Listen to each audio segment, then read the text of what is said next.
violencia llegó a un grado extremo en El Salvador y las imágenes que les vamos a mostrar son verdaderamente fuertes. Diariamente se comete un promedio de 10 homicidios. La violencia está desbordada nuevamente.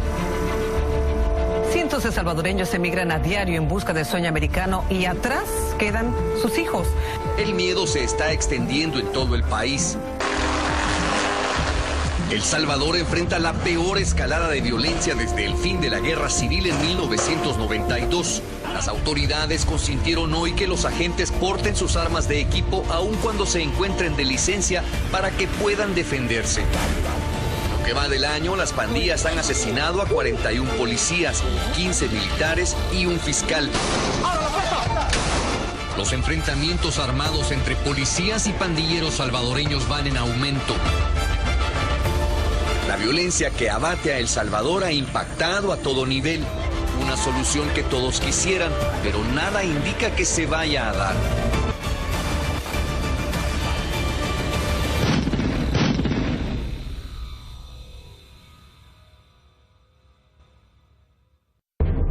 La historia contemporánea de El Salvador está fuertemente marcada por continuas explosiones sociales muy ligadas a la tenencia de la tierra. A finales del siglo XIX, comienza a darse un proceso de privatización de las haciendas comunales, algo que crea muchos conflictos sociales. A comienzos del siglo XX, el país basaba toda su estructura económica en la agroexportación del café. La crisis del 29 en Estados Unidos se hizo notar también en el país centroamericano. En esa época, la mayor parte de la población era pobre, y esto hizo que la clase trabajadora empezara a organizarse para exigir sus derechos. A comienzos de los años 30, se dio un primer estallido social a partir de la explotación en la zona cafetalera. La situación de injusticia social generó fuertes confrontaciones. Para ponerle freno a nivel político, comienzan los primeros regímenes militares. En diciembre de 1931, un golpe militar reemplazó al gobierno laboral del presidente Araujo por el dictador general Maximiliano Hernández Martínez. General Martínez lo que hace es inaugurar los regímenes militares, es decir, antes quienes gobernaban eran los oligarcas, ahora comienza a gobernar los militares y el general Martínez les demuestra a la oligarquía, pero voy a gobernar para ustedes, ¿no? Y la mejor forma de mostrárselo es, no vamos a dejar que estos pobres se levanten. Ante tal represión, la noche del 22 de enero de 1932, un mes después del golpe militar de Martínez, miles de campesinos indígenas que vivían en la más absoluta miseria llevaron a cabo una rebelión liderada por Agustín Farabundo Martí. Este levantamiento estuvo apoyado por el Partido Comunista Salvadoreño. Rápidamente fue reprimido por el ejército, provocando una masacre sin precedentes en el país. La matanza duró una semana entera. 30.000 muertos, 30.000 personas asesinadas por el ejército en el 32, que mandó un mensaje muy claro a todos los pobres: dejen de reclamar porque van a acabar muertos. La represión como solución es lo que se aplicó durante 4 largas décadas. El general Martínez fue depuesto por la llamada Huelga de los Brazos Caídos en el 44. Pero tras su gobierno, se sucedieron una serie de regímenes militares autoritarios que hicieron que la sociedad salvadoreña estuviera siempre en pie de lucha. La verdad es que los años 70, de hecho desde fines de los años 60, fueron una época donde comenzó la ebullición político-social del país, en parte porque comenzó cierto crecimiento de las capas medias urbanas y de sus expectativas, con un régimen completamente cerrado en lo político y con unas élites económicas también completamente cerradas y faltas de visión, que no quisieron darle ni el progreso económico-social que la gente estaba demandando. Pero digamos, toda la convulsión social comenzó y se agravó porque en 1972 pues hubo un fraude electoral bastante grotesco y terminó imponiéndose como habíamos tenido en las décadas anteriores un régimen militar. Cuando se da ese fraude, muchos entienden que no hay manera de cambiar la situación a través de los votos, porque los votos no serán respetados. Esto alimenta un poco las filas guerrilleras, sin duda, pero sobre todo aumenta la capacidad de organización de las comunidades campesinas. Son respondidas primero por Consejo de los Estados Unidos con un anuncio del gobierno de Molina de una reforma agraria. Este es el país más densamente poblado del continente. Una reforma agraria para que algunos también tengan derecho a la tierra y no esa tremenda acumulación en manos de unos pocos, ¿no? Esta reforma agraria es respondida de la manera más brutal y agresiva por parte de la oligarquía salvadoreña, a tal grado que le desmontan el plan y Molina tiene que echarse para atrás. Y cuando se echa para atrás con las reformas, solo queda una manera de responder a esas demandas populares, con la represión. Los Estados Unidos respaldaron el fraude electoral que le impidió al ingeniero José Napoleón Duarte tomar el gobierno en 1972. La historia de este país hubiera sido totalmente distinta si los gringos no hubieran actuado de la manera en que actuaron. Y como me dijo a mí un diplomático norteamericano a fines de 1972, Héctor, lo felicito, nunca creí que ustedes iban a ganar las elecciones, pero como usted es una persona muy inteligente, entenderá que no les podíamos entregar el gobierno. Y es una de las grandes lecciones políticas que yo he recibido en mi vida. Los felicito porque ganaron las elecciones. La nación más democrática del mundo, diciendo a través de unos funcionarios, pero ustedes son tan inteligentes que entenderán que no les podíamos entregar el gobierno. En 1977, de nuevo se celebraron elecciones presidenciales, pero otra vez se produjo un fraude electoral. Los militares alzaron al general Carlos Humberto Romero al poder. En ese momento, se puso en marcha un régimen absolutamente conservador y violento a través de una sangrienta campaña de represión hacia la izquierda. Esto llevó al país a una grave crisis social. Para la llegada del general Romero a través de otro fraude en el 77, la represión solo se multiplica. Antes de eso, Romero era el ministro de Defensa de Molina, ¿no? Entonces viene un sector del ejército y dice, esto ya es insostenible. El general Romero está por caerse por todos lados, está haciendo agua el gobierno.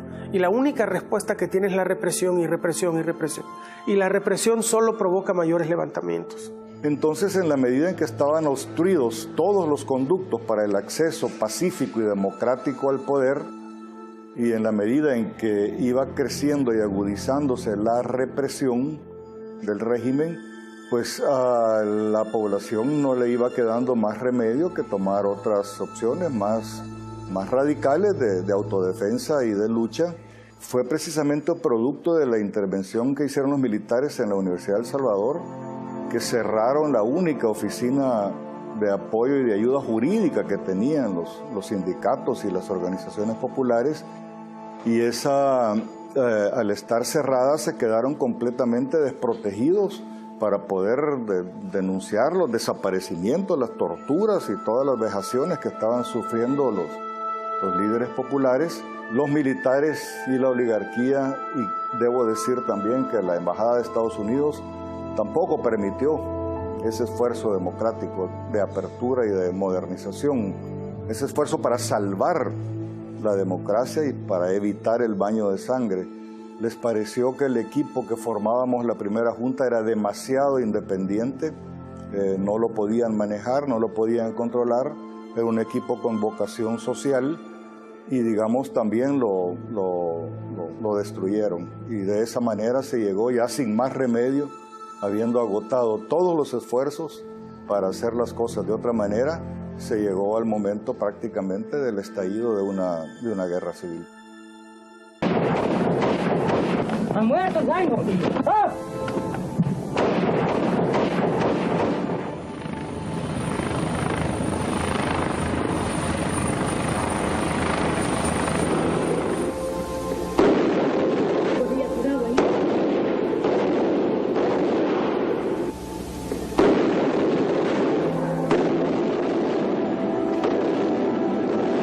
sale.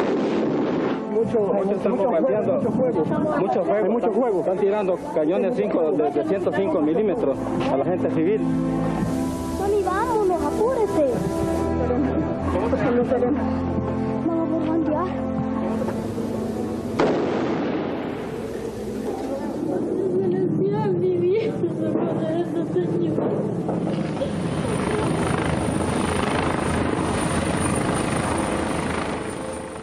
Vino un equipo de los Estados Unidos a proponer el plan de reformas para la contrainsurgencia, copiado de la reforma agraria que se hizo en Vietnam del Sur y que tampoco resultado le dio a los Estados Unidos, ¿no? Y que tampoco aquí le dio resultado. No fue una reforma para ganar la guerra, sino para prolongarla al infinito.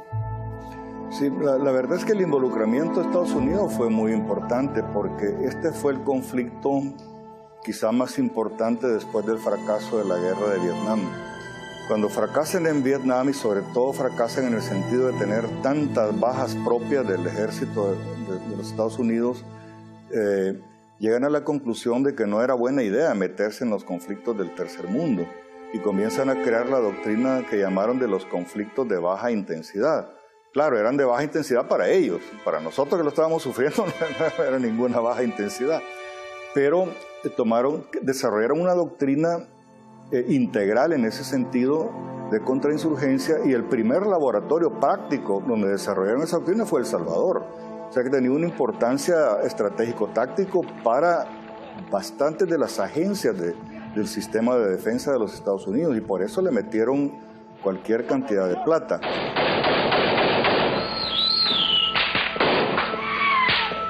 Cuidado. Con la violencia no podemos resolver los problemas.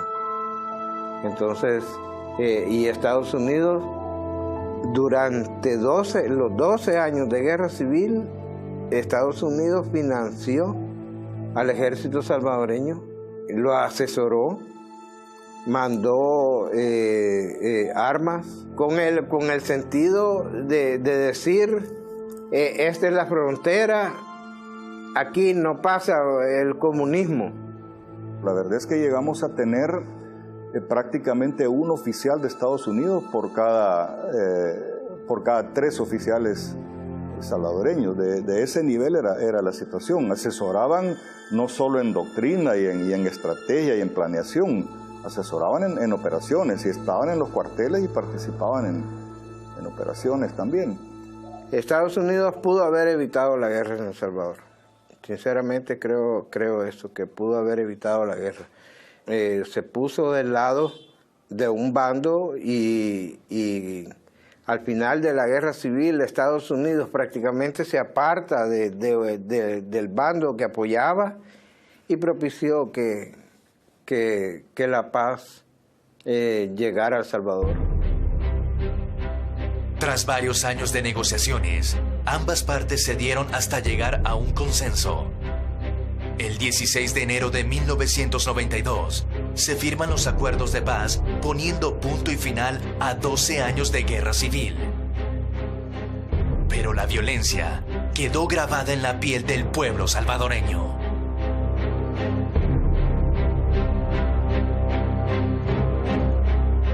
La violencia ha sido siempre nuestra primera respuesta para solucionar todos nuestros problemas. Y esa cultura de la violencia solo se va perpetuando. Cuando los pocos ejemplos de grandes héroes de nuestra historia nacional que intentaron interrumpir esos procesos terminaron de la misma manera. Sea la firma de los acuerdos de paz, donde a través del diálogo las dos partes que hicieron la guerra lograron llegar a un acuerdo y cortaron de tajo la guerra. Y por eso es que el proceso de paz salvadoreño fue muy exitoso, es modélico para la comunidad internacional. Para mí solo tiene un gran problema ese acuerdo, que ese acuerdo estuvo basado en la impunidad. Es decir, si vos cometiste un crimen de guerra, no importa, ya no nos vamos a acordar. Podés mantener tu posición de privilegio en este país. Ese fue el costo que hubo que pagar por la paz, o mejor dicho, por el fin de la guerra. Cuando tú lanzas esos mensajes, cuando no tenés una institucionalidad que funcione, cuando no tenés un Estado que proteja a las víctimas,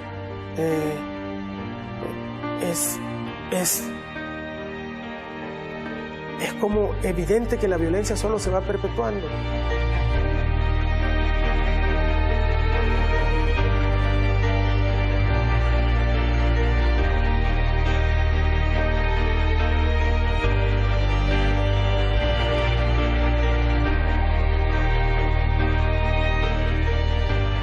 Uno de los ejemplos más claros de impunidad fue la falta de resolución por parte del gobierno a uno de los más graves problemas que dejó la guerra civil: el robo y la venta de niños.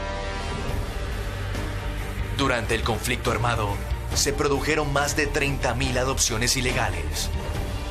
Para denunciar e intentar solucionar esta injusticia, nace en 1993 ProBúsqueda. Esta ONG es testigo directo de las brutales prácticas que llevó a cabo el ejército salvadoreño en las desapariciones forzadas de miles de niños, bajo la complicidad de otras partes gubernamentales involucradas.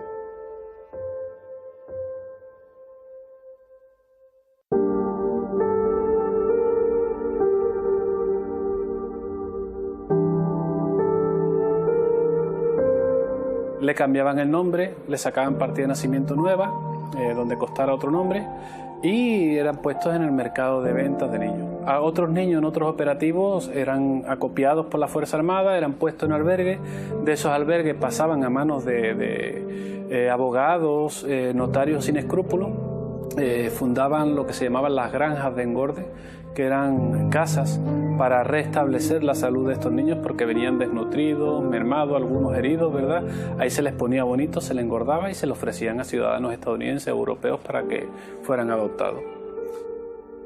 Había adopciones que le llamamos nosotros las adopciones express, que en cuestión de 2 o 3 días los niños eran dispuestos en otro país ya con toda su documentación, pasaporte y demás. Es de aclarar que las instancias migratorias estaban bajo la complicidad de la Fuerza Armada en tiempos del conflicto armado también, ¿vea? Nosotros tenemos incluso algún caso que otro documentado donde la visa estadounidense era gestionada antes de que naciera esa persona, y además la gestionaba la misma persona que era adoptada. O sea, hay niños que antes de nacer gestionaron su propia visa con la complicidad de orfelinatos en Massachusetts, en Boston, etc. Había un poco de todo, había una red muy articulada. De hecho, hemos identificado abogados, abogadas, notarios, notarias, como gente que ejecutaba la adopción, ¿verdad? Y que se acopiaba de un grupo de 6 o 7 personas que le ayudaban a hacer los trámites.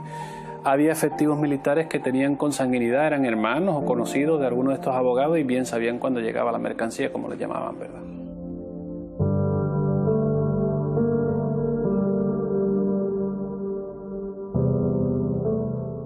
Bueno, la mayor dificultad es la poca colaboración, la poca sensibilidad, la falta de humanidad por instancias competentes del Estado, que tenían que ser las primeras preocupadas por que este fenómeno se diera y buscar la forma de resarcirlo, puesto que nosotros buscamos a niños que fueron y niñas que fueron desaparecidos forzosamente, pero que siguen vivos, que están vivos, con lo cual se le están sistemáticamente violentando su derecho a la identidad y a su familia. Aquí nadie está buscando venganza, ni se está buscando el destruir una familia que adoptó de buena fe a un niño o una niña. Lo que estamos buscando es darle consuelo y que sepa también la madre que está viva, el padre, sus familiares, que su hijo está ahí, que fue adoptado en esas condiciones y que puedan encontrarse como familia. Eso bajaría la presión al país y fomentaría la reconciliación después de una guerra y bajaría los niveles de polarización que tenemos. Los acuerdos de paz dejaron otro inconveniente, como fue el económico-social. Para algunos, esto fue un error del proceso y siguen hablando de la deuda del conflicto. En la negociación y en el acuerdo de paz no se intentó siquiera pensar que se podía resolver el problema económico-social del país por un acuerdo político. Lo que decidimos en la negociación de paz fue recomponer el escenario político y la democracia de forma tal que se pudiera acceder al poder, y accediendo al poder que ganaran las agendas y las ideologías y los programas de los que accedieran al poder, como en cualquier democracia. Entonces, la parte económica no fue materia sustantiva de negociación. Entonces, eso, algunos dicen que es una deuda del proceso de paz. Pues no es una deuda de los partidos políticos que utilizando el nuevo escenario de la democracia han sido totalmente irresponsables o incompetentes, o se han tirado por unas demagogias y unos populismos que les dan votos pero no resuelven nada y no sacan de la pobreza nunca a la gente. Y aunque hubo mucha ayuda, porque yo recuerdo que hubo países amigos como México, como Estados Unidos, como España misma, que brindaron aportaciones económicas para el desarrollo de la reconstrucción nacional, pues muchos dicen, ¿y a dónde está todo ese dinero? ¿Qué fue lo que pasó? Porque todavía se habla allá a lo lejos de la deuda de los acuerdos de paz en cuanto al aspecto económico. Hay sectores como por ejemplo desmovilizados que tú ves en la calle todavía que andan pidiendo que no les dieron supuestamente lo que tenían que haberles dado como un sector que peleó durante el conflicto o que dio su aporte y que ahí están todavía desamparados. Y discúlpame, pero la clase media baja mide su capacidad económica de lo que anda en la bolsa. Y aquí no podemos decir que las cosas van bien cuando yo en mi bolsa ando $5, $3, $1, y hoy no sé si voy a almorzar o mañana no sé si voy a comer. Entonces, ese tipo de aspectos, la microeconomía es la que todavía no logra avances. Yo le voy a decir algo, y eso lo voy a decir con conciencia plena. No hay país pobre en el mundo, no hay. Solo hay países menos ricos. Los países que están mal son aquellos que no son tan ricos y por lo tanto no alcanza el dinero para tanto ladrón. Por favor. Y voy a decir lo que dijo Mahatma Gandhi, el gran Mahatma Gandhi. En el mundo, que confirman lo que hay suficiente riqueza en todos los países para satisfacer las necesidades de todos, pero no para satisfacer la codicia de algunos. Los países centroamericanos en general siempre han sido países donde unos pocos concentran una cantidad insultante, la llegó a llamar Monseñor Romero, insultante de recursos a costa de una mayoría absolutamente deprimida y sin ninguna posibilidad de tener acceso a una calidad de vida digna. Recientemente un reporte de un organismo internacional decía que casi el 80% de la riqueza de este país está concentrada en 30 familias, si mal no recuerdo el dato. Si son 24 o 25 es insignificante, pero lo que quiere decir es que la riqueza de este país está concentrada en pocas manos. Entonces la pregunta es, ¿cuáles son los mecanismos de distribución de la riqueza? Esto no significa quitarles, esto no significa robar, esto significa que los empresarios entiendan también, ¿verdad?, que los empleados necesitan mejores salarios, necesitan mejores prestaciones laborales. Aquí en El Salvador hay casas que tienen helipuertos, que tienen garajes para 30 vehículos, que tienen piscina, que tienen cancha de fútbol para sus hijos. Un cuarto de esas casas puede ser 4 casas de una gente pobre. Todo para una familia de 5 o 6 personas. Bueno, ahí está otra parte de esa brecha, ¿no?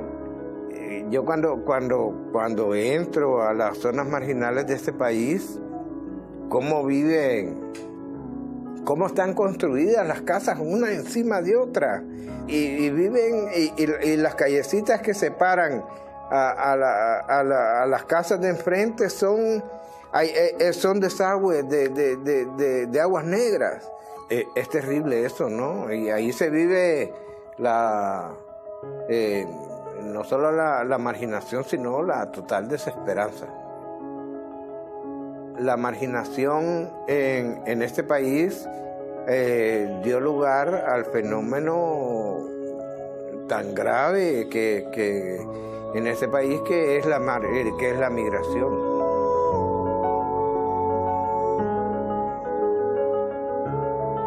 Los salvadoreños comenzaron a migrar desde finales de los años 60. Ya había habido migración en los 40, pero en los años 60 comienza a acelerarse, y el proceso de aceleración no se detiene, la guerra lo impulsa un poco más. La mayoría quiere que seamos colonia de los Estados Unidos.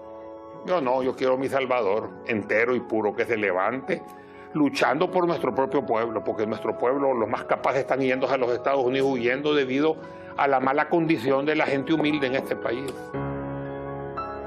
Según los panegiristas de Arena, Arena bajó la pobreza en 20% en 20 años de gobierno. Si usted agarra la población del país el año 2009 que ellos entregaron al gobierno, era 6,4 millones de habitantes. Aplíquele el 20% a los 6,4 millones de habitantes. Le da 1.280.000 personas, ¿verdad? Pero en ese mismo lapso salieron del país más de 1.280.000 pobres, según las estadísticas oficiales de Estados Unidos. De la firma de la paz para acá, El Salvador se ha reducido la pobreza en 30 puntos. Es decir, sí. Y esto es un éxito de política social para cualquier gobierno. ¿Estamos de acuerdo? Bueno, pues no. Lo que le demuestra ese estudio es que la cantidad de salvadoreños que han salido de la pobreza es menor que la cantidad de salvadoreños que se han ido del país. A pesar de una política social privada de pobres hacia pobres, el país solo disminuyó en 20% los pobres, que es el número de pobres que se fueron. Quiere decir que este país es una fábrica de pobres desde el punto de vista de funcionamiento del sistema, compensada por la migración y por la remesa. A ver, el fenómeno de la violencia está relacionado con lo que ocurre en los años de posguerra. Las deportaciones, el abandono, el vacío institucional que se creó forzado por cómo Naciones Unidas quiso meter El Salvador a empujones en el primer mundo, para entendernos. Hubo un vacío institucional, se rehizo toda la arquitectura jurídica del país, se creó el nuevo Código Penal, el Código Procesal Penal. Las principales leyes que nos rigen a día de hoy se crearon en esos años de posguerra y fueron casi una imposición. Se abolieron los cuerpos de seguridad existentes, se creó uno nuevo. O sea, una serie de cambios muy fuertes en este país que, unido a otros elementos externos como puede ser el de las deportaciones masivas que comenzó a hacer Estados Unidos, pues crearon y el caldo de cultivo para que ahí comenzara a cuajar el fenómeno de las pandillas. Y luego la tremenda irresponsabilidad norteamericana de, apenas se firmara la paz, empezarnos a mandar a todos aquellos jóvenes salvadoreños que habían cometido crímenes en Estados Unidos. Y los mandan a un país que acaba de salir de un proceso de guerra muy intenso, con una cultura de violencia tremenda, con muchas armas rodando por ahí, con ninguna institucionalidad, con ninguna capacidad del Estado para hacer frente a un nuevo fenómeno y además ni siquiera con la capacidad de ver el nacimiento de un nuevo fenómeno. El país está concentrado en buscar la manera de que políticamente convivan las partes que hicieron la guerra. Nadie está volteando a ver a jóvenes criminales que están llegando al país, a un país donde tienen todo para nutrirse y multiplicarse, ¿no? Con jóvenes sin esperanza, sin ilusiones, que han crecido solo en violencia aquí, y de repente ven llegar a estos que hablan cool, que se visten de otra manera y que además pues sí son tan violentos como lo que han conocido toda su vida.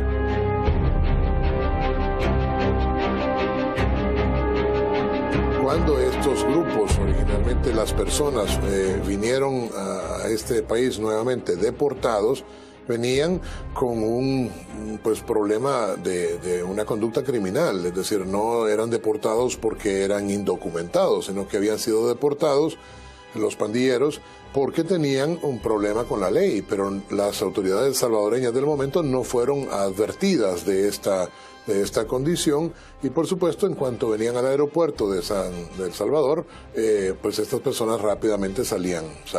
No es que estuvieran presas y salieran libres, simplemente se iban a sus casas. La evolución particular que tuvo un fenómeno de pandillas que hay en distintas latitudes del mundo aquí en Centroamérica se debe precisamente, es la explicación que me hago yo, a las condiciones propias de estas sociedades en las que son sociedades que están marcadas claramente por la desigualdad y por la pobreza. En especial por lo primero, por la desigualdad. Si es que la guerra aquí fue transversal, nos dejó unos efectos sociales que nunca hemos querido abordar. La reproducción del fenómeno de las pandillas de California aquí y luego su evolución, digamos, a una forma muchísimo más violenta de lo que jamás soñaron allá, yo creo que es solo producto natural de nuestro proceso histórico. A eso agregarle una tremenda impunidad, a eso agregarle que desde el poder político solo fueron vistas cuando por fin las descubrieron como oportunidades de ganar más votos, calculando los efectos que tendría aplicar algunas políticas contra ellos, y tenés la mezcla perfecta para que se sigan reproduciendo. Hay un matiz importante, creo yo. No es lo mismo cuando se empieza a crear el fenómeno de las pandillas que cuando se desborda la violencia al interior de las pandillas. Las pandillas de los 90 no tienen mucho que ver con las pandillas que tenemos hoy en día. Ese cambio de unas pandillas que eran un problema de convivencia ciudadana a lo que tenemos hoy en día, que es un problema casi de seguridad nacional, se da ya en este siglo. En torno el quiebre, si hay que situarlo, para mí es cuando se apuesta por políticas de mano dura. Estamos hablando de julio del 2003, cuando se lanza el plan, y los años posteriores. Aquí desde gobiernos pasados se han ocupado distintos planes bastante mal estructurados para esto del problema de las pandillas. Primero fue la mano dura, después la mano superdura, después la mano ultradura, después la mano amiga, después la mano no sé qué. El problema es que todo lo hacemos con los pies. O sea, el problema central que tenemos es que verdaderamente no hay una concatenación de todos los esfuerzos, y cada vez que viene un nuevo gobierno está empezando de nuevo a hacer un diagnóstico. Uno de los diagnósticos erróneos y excusa habitual de diferentes gobiernos es el de relacionar las maras con el narcotráfico. Para los expertos, se trata de asuntos que no tienen ninguna relación. Que sí, que parece que hay algunos sectores empeñados en vendernos a las pandillas como unas entidades dependientes del narcotráfico internacional, casi que como sus chicos de los recados. Y esa teoría es la que yo no compro para nada desde mi experiencia. Puede haber alguna ayuda, algún caso puntual, pero que las pandillas estén subordinadas a los grandes cárteles del narcotráfico que operan, que tienen su base sobre todo en México, yo no me trago ese cuento por la experiencia que he tenido. Los 5 años que estuve como presidente del Consejo de Seguridad, hablé con los líderes de las pandillas. Y un día estaba yo planteándole al presidente Flores necesidad de una reinserción económica para estos muchachos, y me dijo que no tenía sentido porque estos ganaban mucho más en sus vínculos con el crimen organizado y sobre todo con el narcotráfico. Y yo le dije, mira, presidente, yo creo que eso no es así. Si estos estuvieran realmente vinculados a operaciones significativas de narcotráfico, no vivirían donde viven. Yo conozco las casas de las familias de varios de ellos. He estado ahí, yo sé cómo viven y dónde viven, y te puedo asegurar que si estuvieran en el narco no vivirían como viven. Tienen operaciones de narcomenudeo, eso sí, son distribuidores en los barrios pobres de la droga y por eso se matan entre ellos. Pero nadie ha hablado nunca con las pandillas. Es que ni siquiera entienden el lenguaje de las pandillas. Haciendo una analogía simple, esto es como querer domar un león en un circo desde afuera de la jaula. No se puede. Hay que entender el lenguaje, hay que entender la forma de pensar de las pandillas. La policía sí lo hace, Medicina Legal por supuesto lo hace, pero muy pocas personas entienden el lenguaje. Nosotros ponemos un ejemplo sencillo. Para cualquier latinoamericano que no sea salvadoreño, que oiga que quiero hablar de un chero, chele, colocho y algo canche, pues no me entendería una sola palabra. Y eso quiere decir que quiero que hable con un muchacho blanco, rubio y con el pelo rizado. Pero no se entiende nada. Lo mismo pasa cuando uno habla con las pandillas, y no estoy refiriéndome nada más al lenguaje formal. Estoy hablando al pensamiento, lo que mueve, los miedos que las pandillas tienen, lo que limita a las pandillas, etc. Y eso es lo que no se ha hecho. 7.3, dame un rastreo, lo que es a la altura de la colonia Las Conchas. Pasaje 15, por ahí empieza de que han observado sujeto de mala, me dicen, en un vehículo, ahí sospechoso.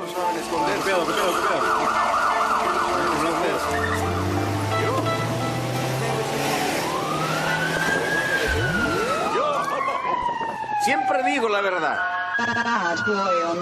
aun cuando mienta.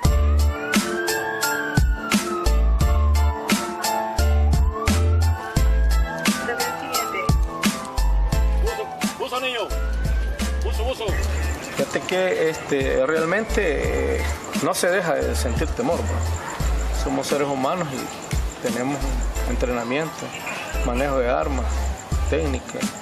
Con la práctica lo vas haciendo y vas agarrando experiencia y tomar las medidas de seguridad que son las principales al ingresar a una comunidad. Lo primero, encomendamos a Dios y sabemos que estamos protegidos por Él y definitivamente hacemos lo demás nosotros.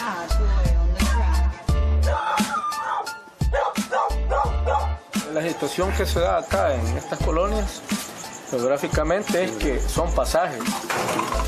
Cuando ingresas por la principal y llegas a un pasaje, pues ya ellos tienen les llaman postes o antenas, ¿no? Y ya ellos inmediatamente vía celular pues les cae el mensaje o la llamada y dicen a correr, ya saben que el patrulla va ingresando. Cuando llegas al lugar ya no hayas nada, ves todo tranquilo, pero cuando ya te vas vuelven nuevamente. No se da generalmente, pero sí hay, en ocasiones sí se reciben a balazos. Pero a veces están bajo los efectos de la droga, ¿no? Y lo hacen por una forma de que uno les dé tiempo para poder salir huyendo.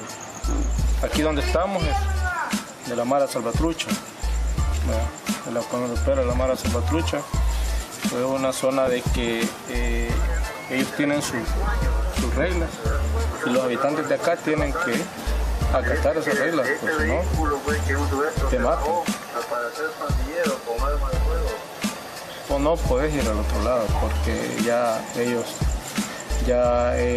piensan de que vas a dar información de ellos, ¿no?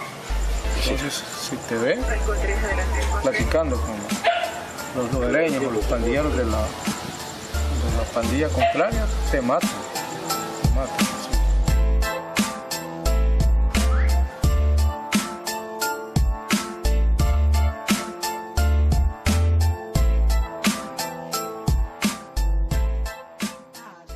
Si una pandilla, por ejemplo, declara que hay toque de queda en determinada población o en zona de la ciudad, nadie sale después de tal hora. De manera que esto quiere decir que las pandillas han mutado teniendo ya un control territorial que desafortunadamente ha ido perdiendo la policía. Y este es el problema más grande que hoy tenemos, es decir, el control territorial permite que las personas de la población pues respeten a la pandilla como la autoridad.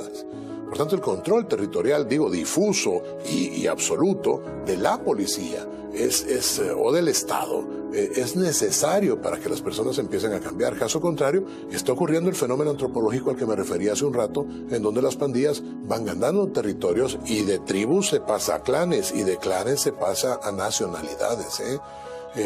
Así que si esto no cambia, bueno, aquí estamos en un punto de quiebre, en una verdadera crisis.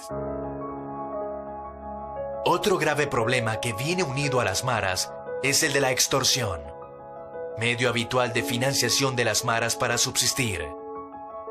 Miles de familias viven atemorizadas porque saben lo que les espera si no pagan lo que los pandilleros les piden. La extorsión fue el instrumento que hallaron, la manera más fácil de conseguir la mayor cantidad de dinero posible. Y es consecuencia directa de lo que hablamos antes. La renta y la extorsión son fenómenos que surgen después de la mano dura.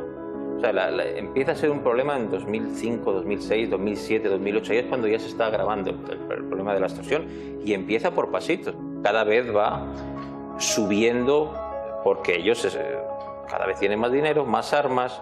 Yo creo que hay una parte de la sociedad que está asumiendo la extorsión por el terror que imponen las pandillas, no como plato de buen gusto, como un mal menor, como un costo más dentro de sus operaciones en su tiendita. Tengo que pagar luz, agua y extorsión. Te voy a contar una pequeña historia muy rápida, ¿no? Una señora, a uno de sus hijos lo mató la pandilla porque ella no pudo pagar la extorsión de $60. Un muchacho de 18 años, trabajaba en una panadería, le mataron a su hijo. Al otro ahora lo tienen amenazado. Al otro le acaba de pegar una gran golpeada a la policía para robarle. La policía.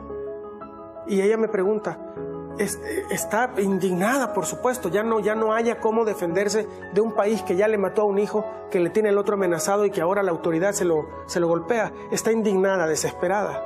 Y me pregunta, ¿a dónde va a ir a denunciar esto? Porque ella ya no quiere quedarse callada. ¿Y qué le digo yo a la policía?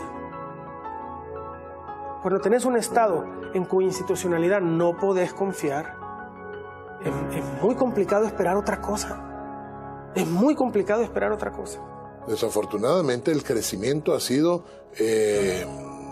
desbordado, es decir, ha sido no aritmético, sino que geométrico. Y en ese orden de ideas, de 5.000 pandilleros en los últimos años, pues esto se ha duplicado, triplicado, cuadruplicado, quintuplicado. Nadie sabe realmente el dato estadístico de cuántos pandilleros viven en El Salvador y cuántos pandilleros están fuera de El Salvador. Porque como son grupos al margen de la ley y grupos subversivos, de alguna manera, pues no hay un control estadístico de dónde están ni cuánto hay. La falta de salidas y oportunidades para conseguir una vida mejor de muchos jóvenes salvadoreños provoca que sean reclutados por las maras. Los motivos son claros. La desintegración familiar que lleva a que tu hijo llegue a ser pandillero en potencia. Esa es una de las primeras causas. La pobreza también, la falta de oportunidades y también lo que es no estar ocupado. Estás solo en la casa, los pandilleros aprovechan esa situación y te reclutan a tu hijo, ¿verdad? Le lavan pues la mente, le dan otras ideas, pues, ¿verdad? Les regalan dinero, producto de la explosión, y así los van atrayendo a la pandilla. Y hay gente que aquí, los hijos no tienen otra cosa que meterse a las maras. No tienen oportunidades, no tienen escuelas, no tienen servicios básicos. ¿Y qué les queda? Pues esos son los muchachos que desde pequeños no le tienen amor a la vida. ¿Qué amor le puede tener a la vida si ¿cómo se llama? Naces en una casa donde no tenés ni dónde dormir, donde no tenés un colchón, donde el padre no tiene trabajo y es un alcohólico empedernido, la madre maltratada, un total abandono del Estado para esa gente. ¿Qué te queda?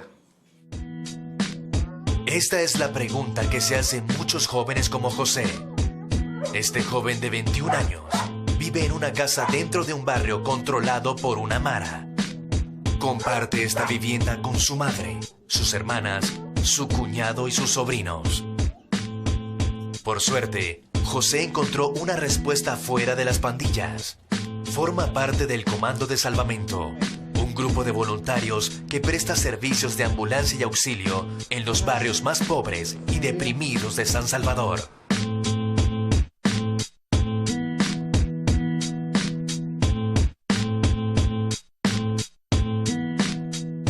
En Comando de Salvamento, prácticamente todos sus miembros son jóvenes que huyen de un futuro como pandillero. Llevo de los 14 años, tengo 21 años hasta ahora. Vapuleados, quebaleados, atropellados, accidentes de tránsito. Un amigo le convenció de que hiciera esta labor para alejarse del mundo de las pandillas. Un compañero ya estuvo varios años aquí, ¿verdad? Entonces él me motivaba, me decía que viniera. Entonces, igual yo dije, está bueno. Entonces me vine para acá y fue que me motivó de esto. Es un trabajo muy duro y sacrificado. Las maras ejercen también control sobre este tipo de unidades, dificultando muchas veces el recorrido de las ambulancias, el auxilio de heridos por balaceras o el rescate de familias en desastres naturales. La pandilla es la que gobierna y decide lo que puedes o no puedes hacer. Estos jóvenes se juegan literalmente la vida de forma solidaria.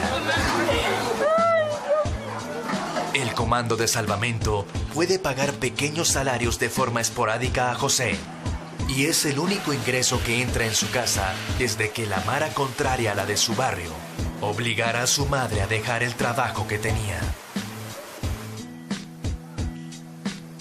Mamá no puede trabajar por la cosa contraria, ¿verdad? De las pandillas, entonces. Era una zona contraria.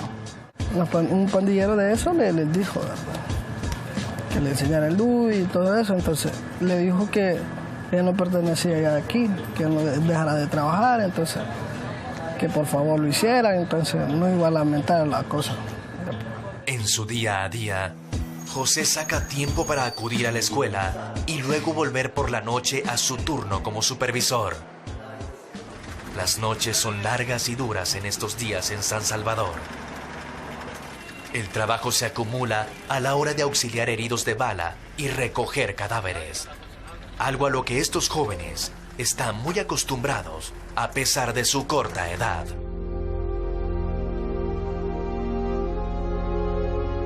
En esas zonas, un padre de familia, una madre de familia no pueden decidir a qué escuela pública envían a su hijo. Es así de literal. O sea, no puedes, ya no solo elegir la escuela, no puedes ir a la colonia de enfrente si está controlada por otra pandilla. No puedes... o sea, el estigma que tenés, aunque tú no tengas nada que ver con las pandillas, es un estigma que te lleva a que si te pides trabajo no pongas el lugar donde vives realmente. Lastimosamente, esa es una de las peculiaridades del fenómeno de las pandillas, que a quien más afecta es a la gente que menos recursos tiene. Es decir, la renta la extorsión es un delito muy extendido, pero a quien más le afecta es a la gente que menos tiene. Claro, las cuotas son menores, que te obligan a pagar $1 diario. $1 para el que tiene de 10.000 le puede sonar a poco, pero para quien ingresa 4 al día o 5 al día, $1 es una fortuna. $1 te cambia la cena que puedes tener ese día o que puedes dar a tus hijos. Lamentablemente para demasiadas personas, en El Salvador este es su día a día. La mayoría viven encerrados en un pozo del que saben que no podrán salir jamás, donde a veces la elección es la mara o la muerte. Pandillas que les roban su libertad, que les roban su dignidad, sus vidas, y gobiernos que lejos de ayudarles, se desentienden de los que menos tienen. Ante tal situación, pensar en el futuro o en el progreso se hace cuanto menos complicado. Es un avance bien lento el que se ha tenido de mejora de la pobreza. Creo que se han dado como pequeñas medicinas, pero para aliviar el dolor, más no curar la enfermedad. Habrá que cambiar la concepción del empresariado, de la gente con más recursos, de poder generar una mayor responsabilidad social empresarial. Y no solamente responsabilidad social empresarial de poder generar una escuela, de poder construir una clínica de salud, sino de ir más allá, de poder conocer cuáles son las necesidades de esa población que está alrededor de su empresa, poder invertir en proyectos sanitarios para que mejore la calidad de vida de esas personas, la inversión en educación para que esos jóvenes, los frutos de sus trabajadores, puedan tener un mayor futuro, para que puedan tener mejores posibilidades y que puedan tener la posibilidad de aspirar a una vida mejor que la que sus padres tuvieron en un inicio. En este país, según Naciones Unidas, solo 1 de cada 5 salvadoreños tiene un empleo digno, ¿no? El 20% de la población. ¿A qué puede aspirar un joven en este país? Varias generaciones de salvadoreños no han visto otra cosa más que violencia, una violencia que va cambiando de manera, ya no es violencia política, hoy es violencia criminal y social. Pero este país es culturalmente violento. Nuestro proceso histórico nos ha enseñado a los salvadoreños que la manera más eficiente de procurarnos absolutamente todo es a través de la violencia. La violencia en El Salvador lamentablemente está muy metida en la esencia de este país. Es decir, este país todo el siglo XX se lo pasó resolviendo sus disputas internas y sus conflictos sociales por medio de la violencia.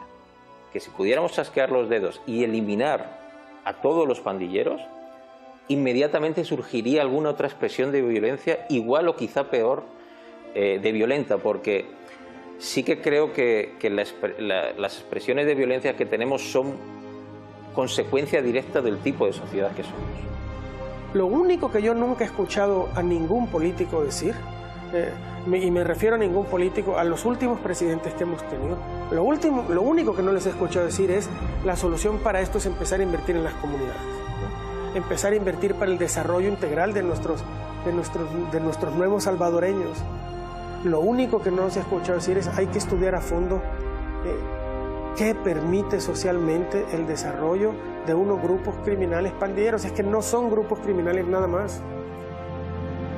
Ahí hay varios componentes sociales de identificación, de sentido de pertenencia que no queremos abordar, y mientras no los querramos abordar, ese problema no se va a solucionar.